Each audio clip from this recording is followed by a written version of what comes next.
Good morning, good morning, good morning, everyone. Time for First Alert Weather Extra. And we are talking about some warm temperatures initially this week, and then we're going to get back to some fall temperatures, at least for a few days.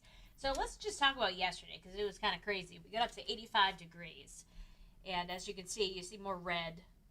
That means above average highs than below. So just slightly above average in terms of, comparing the days below versus above.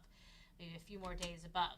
Now, in terms of our almanac, yesterday we started off at 63. What's the normal low? 49. Yesterday we got up to 85. What's the normal high? 71. Look at that record. That was in 2014 of 87. Wow. Unbelievable. Okay, so today, tomorrow, above average again. We're going to see some high cloudiness. No big deal. Front passes through tomorrow. It's going to usher in some cooler air towards the middle to end of the week. And that's just when October times out. Lovely. Now, by the weekend, we got, UConn playing, homecoming game. It's going to feel like summer again. So we're going to be wearing shorts. It's just like shorts, then long pants, and then back to shorts. It's that time of year, right? And it's also that time of year we do have still some pollen in terms of ragweed and sage bush and sage itself. That could irritate you a little bit. It's a low to moderate, the forecast today, tomorrow, and Wednesday.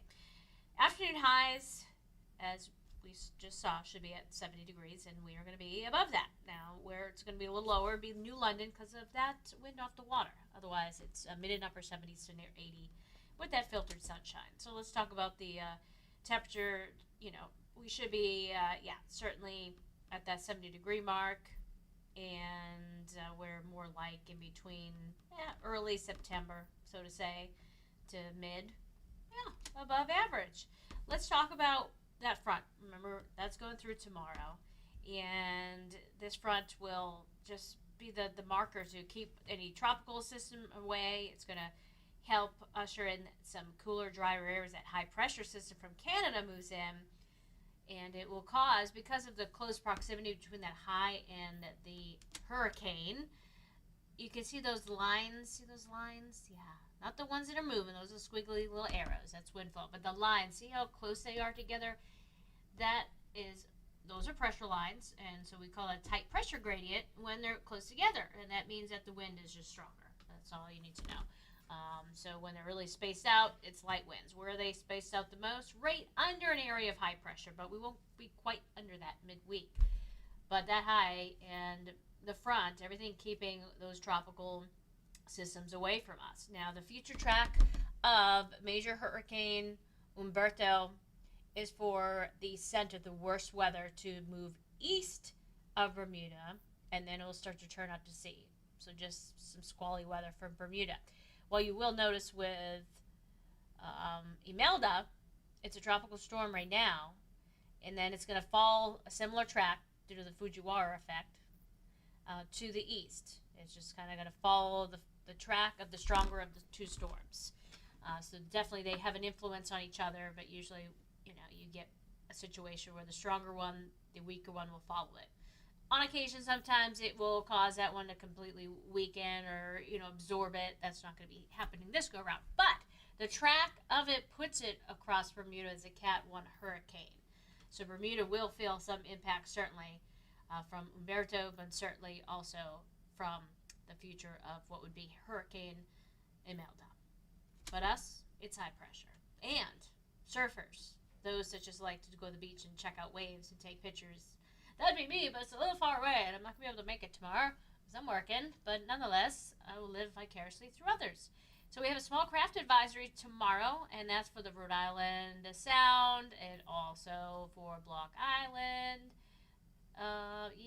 In that sound area, we're going to see some gusty winds from the northeast and also waves. The sea is 4 to 6 foot. So that will be the case for Atlantic-facing beaches all the way up to the Cape and then down along down towards the New Jersey shoreline, things like that. All right, so once that front moves through, and then we'll have that high pressure system building in, it's going to get a little chilly out. Thursday is the coolest day of the next 7. We're talking about like upper 50s, northwest to mid 60s, inland and shoreline. And so, it's going to be at least 5 degrees, if not lower than that, below average. It's Friday morning, anywhere from 37 across some of the hillier terrain, where it tends to get colder, to 44. Of course, you can get some valley locations too that dip, especially as you get farther northwest. Some plants will not be happy with that, even if it doesn't get to the frost point. Now, you can get frost to form 36 degrees or colder. Even if it doesn't get there, we have some vegetables and some herbs that will not be happy with those temperatures. Some fruit trees, or even tomatoes, which technically is a fruit. So yeah, you want to protect very sensitive plants. But in terms of a frost or widespread frost, that we don't have that a part of the forecast yet. Could there be some patchy? Can't rule that out, certainly, in those typical cold spots. But speaking of the average first frost, when do we typically see it? Well, the deeper blue, northwest or northeast, usually the first frost occurs between October 1st to the 10th. All right, so timing out pretty well. And then it gets a little later as you go inland towards the shoreline. And what we've been seeing lately, how about a little bit of color here and there? We've also seen where it's that low color fall foliage report.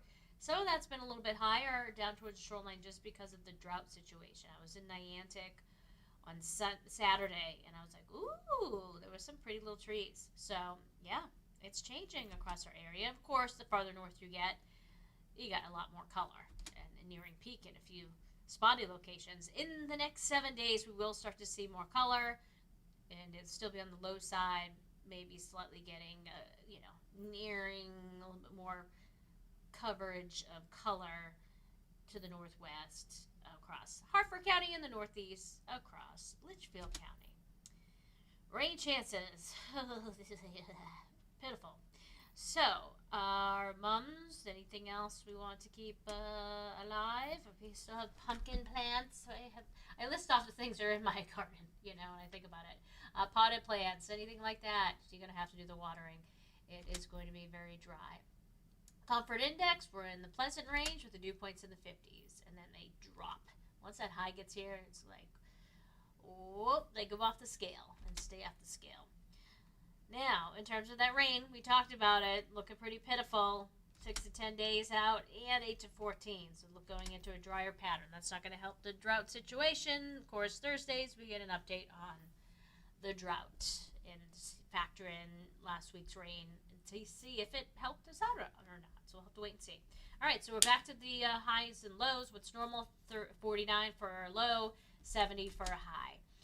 It's forecasting above average warmth, and that's trend. So below average precip, above average temperatures heading into October. So our chances of seeing frosty weather may just be very, very limited. Coolest morning so far we have over the next 7, that's Friday morning. So 39 in the Hartford area equals, someone getting close to 36 or, close to that frost point northwest or northeast. Otherwise, we'll escape that. It's just going to be back to, some fire pit weather at night and the evening. This weekend, though, my goodness, here we go again, above average. And it's going to be dry, as mentioned. Let's take a look at the shoreline high temperature forecast. We are in the 60s by Wednesday, mid-60s Thursday, low 70s Friday, and then we're back above average. All right, that is your latest First Alert Weather Extra. Hope you enjoyed it. We got some new information there. Maybe heading up Google once I said that Fujiwara effect. But nonetheless, we've got some warm and dry weather going forward, and then a cool down before we go back to warm.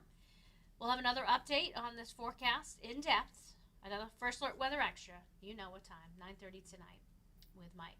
All right, hope you have a great rest of your day. We'll talk soon. Bye.